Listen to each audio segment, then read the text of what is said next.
Here's the time to act. When the idea is hot and the emotion is strong. That's the time to act. You say, Mr. Rohn, I'd like to have a library like yours. See, if you feel strong about that, what you got to do is get the first book and then get the second book. Before the feeling passes and before the idea gets dim, action pronto, action immediate, action as soon as possible. Because if you don't, here's what happens. We call it the law of diminishing intent. We intend to when the idea strikes us. We intend to when the emotion is high. But now if you don't translate that into action fairly soon, now the intent starts to diminish. And a month from now it's cold. A year from now, can't be found. So act. Set up a discipline when the emotions are high and the idea is strong and clear and powerful. That's the time to set up the discipline. Somebody talks about good health and you're stirred. Say, right, I need to get a book on nutrition. Get the book before the idea passes and before the emotion gets cold. Go for the book. Start the library. Start the process. Fall on the floor. Do some push-ups. Action. Got to take action. Otherwise, the wisdom is wasted. Otherwise, the emotion soon passes. Unless you put it into a disciplined activity. Capture it. Disciplines is called how to capture the emotion and how to capture the wisdom and translate it into equity. Disciplines. Now here's what's important about disciplines. All disciplines affect each other. In fact, here's a good philosophical phrase. Everything affects everything else. Nothing stands alone. Don't be naive in saying, well, this doesn't matter. I'm telling you, everything matters. There are some things that matter more than others, but there isn't anything that doesn't matter.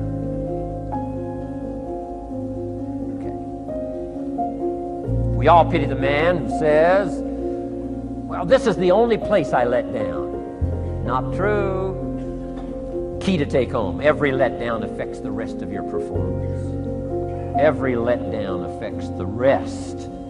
This is part of the educational process on personal development. If you don't take the walk around the block, you probably won't do the apple a day. If you don't do the apple a day, you probably won't start building your library. If you don't build your library, you probably won't keep a journal, and you won't take pictures, and then you won't do this, you won't do wise things with your money, won't do wise things with your time, won't do wise things with your possibilities and relationships, and the first thing you know, 6 years of that accumulated, and we say you have messed up. So the whole key to reversing that process now is to start picking up these disciplines. Now here's the positive side. Every new discipline affects the rest of your disciplines. Every new one affects the rest. That's why action is so important. The least action, the smallest action. Take it. Because when you start accomplishing and the value starts to return from that one action, it'll inspire you to do the next one and the next one and the next one. You start walking around the block, it'll inspire you to get an apple. Get an apple, it'll inspire you to get a book. Get a book, it'll inspire you to get a journal. Get a journal, it'll inspire you to grow, develop some skills. All disciplines affect each other. Every lack affects the rest. Every new affects the rest. The key is to diminish the lack and set up the new. And you've started a whole new life process. Key. Also, one more thought on discipline. Here's the greatest value of discipline. Self-worth. Self-esteem. People are teaching self-esteem these days, but they don't connect it to disciplines. The least lack of discipline, and it starts to erode our psyche. One of the greatest temptations is to just ease up a little bit, right? The slightest lack of doing your best starts to erode the psyche. Instead of doing your best, doing just a little less than your best. Sure enough, you say, well, it's just going to affect my sales. No, it's going to affect your consciousness. It's going to affect your philosophy. Now you've begun in the slightest way to affect your own philosophy. Here's the problem with the least neglect. Neglect starts as an infection, and if you don't take care of it, it becomes a disease. And the worst of all, when neglect starts, it diminishes our self-worth, our self-confidence, our self-value. You say, well, how can I get back my self-respect? I'm telling you, you don't have to go to 29 classes. All you have to do is start the smallest discipline that now corresponds to your own philosophy, like I should, and I could, and I will. No longer will I let neglect stack up on me so that I will have the sorry scenario 6 years from now, giving some excuse instead of celebrating my progress. That's the key to discipline. Okay? Let's get kids involved in the least of disciplines. One more, and then one more, and then another one, and then another one, and then some more. And the first thing you know, you're starting to weave the tapestry of a disciplined life into which you can pour more wisdom and more attitude and more strong feeling, more faith and more courage. Now you've got something, a vessel in which to put it. And now the equities start to flow. And the early return, I'm telling you, if you'll start this process, the early return will have you so excited. You'll commit yourself to this strategy for the rest of your life. You'll never go back to the old ways. Join a new crowd. Join a new group. The disciplines to do it. Take action. I recommended the last time I was here the little book, Richest Man in Babylon, and I said I've lectured now to over 3 million people in the last 33 years, and I've recommended this little book to almost all of them, I think. Guess how many have actually gone and got this little book? Answer, very few. My best guess is 10%. Such an easy thing to do. In that last seminar, right, I suggested this little book, number one, is easy to find. Number two, it's easy to buy. The most you can pay for it, $6, $7, $8. You can borrow that from your kids. And number three, it's easy to read. It's in story form. That's why I use it for teenagers, teaching them how to be rich by 40, 35 if you're extra bright, much sooner if you find a unique opportunity. But if it's easy to find and easy to buy, and if it's easy to read, why wouldn't everybody go get it? We don't know. What do you know? You don't know. I don't know. Nobody knows.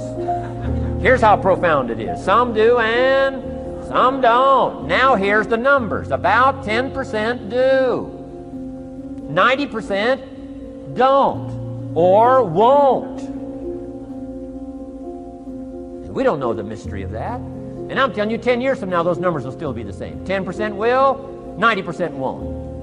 The numbers don't change. Only the faces change. You're looking at one of the faces. I used to belong to the 90% who couldn't be bothered even if it was easy. Guess how many people have a library card? Wisdom of the world available. Transform your life in any value amount you want. By the way, how much is a library card in Texas? Free. Here's what free is. Easy. I mean, it can't be any easier than free.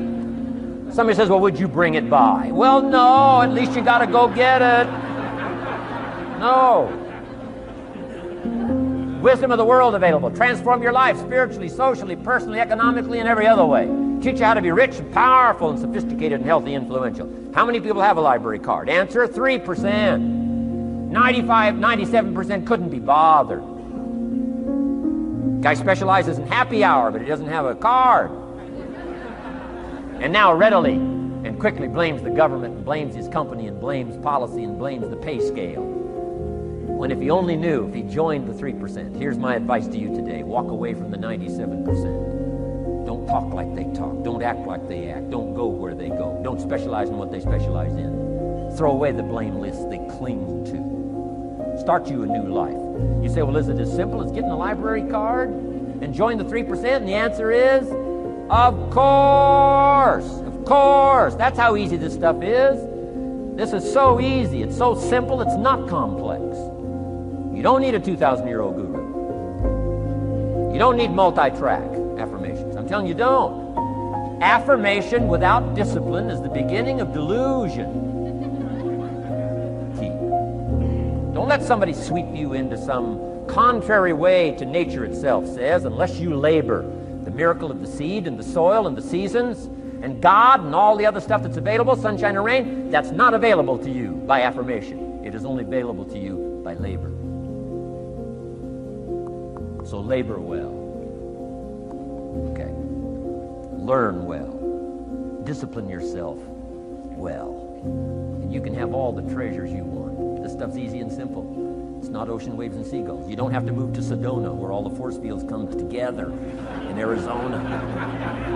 Let's teach our kids the simple ways to transform their health, number one. Their economics, number two. Their ability to communicate, number three.